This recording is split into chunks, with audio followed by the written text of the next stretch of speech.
So, good day everyone. I'm Nicole Anawan from batch 6 and today is January 12, 2026 and welcome po sa ating daily devotion with Pastor Russell.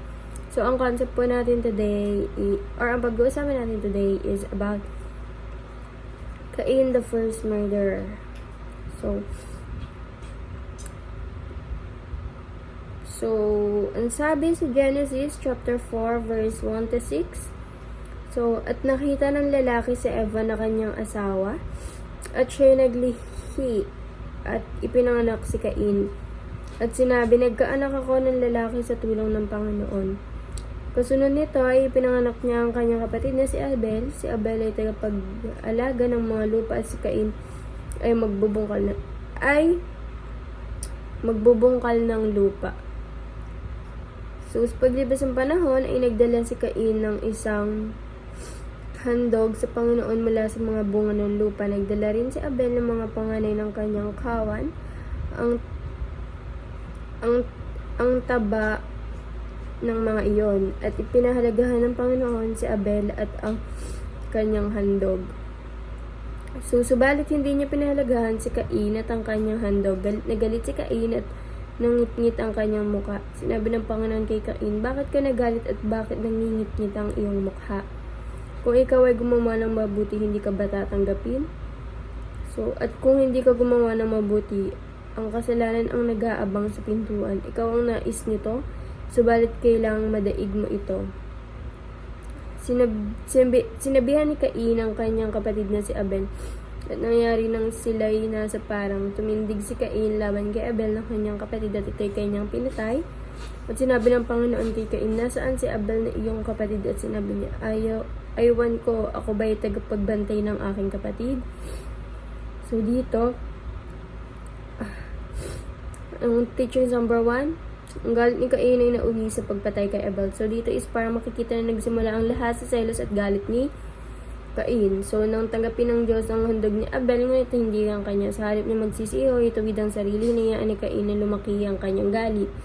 So, kalaunan, dinala na si Abel sa bukid at pinatay ang kanyang sariling kapatid. So, pinapakita dito na ang galit ay hindi na pinigilan at hindi inaayos ang maaaring humantong sa malubhang kasalanan. Number 2, ang problema ni Cain ay problema ng puso.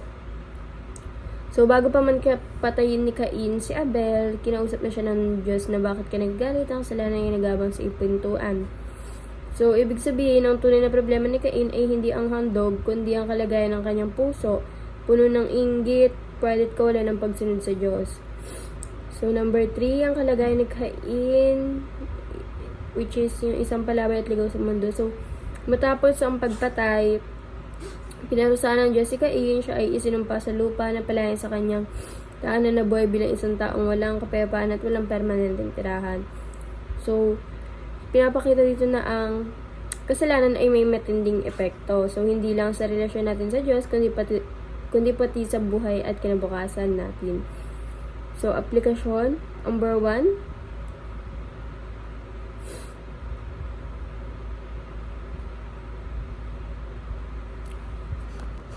so next is yung sa application, which is number 1, mind your own heart issues before becoming angry. So, dito is parang ayusin mo na ang iyong puso bago magalit. So, tulad ni Cain, madalas nagsisimula ang galit sa inggit, paghambing sa iba, or sama ng loob.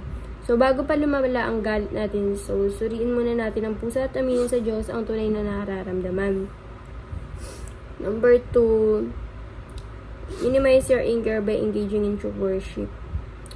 So, dito is parang bawasan ang galit sa pamamagitan ng tunay na pagsamba. So, si Abel ay naghandog ng may pananampalataya at taus-pusong pagsamba, kaya ito'y kinalugdan ng Diyos. So, si Cain ay naghandog lamang bilang tungkulin hindi mula sa tamang puso.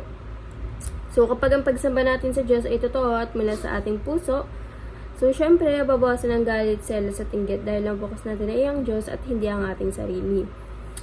So, number 3, which is in last, manage your anger before it becomes a sinful act.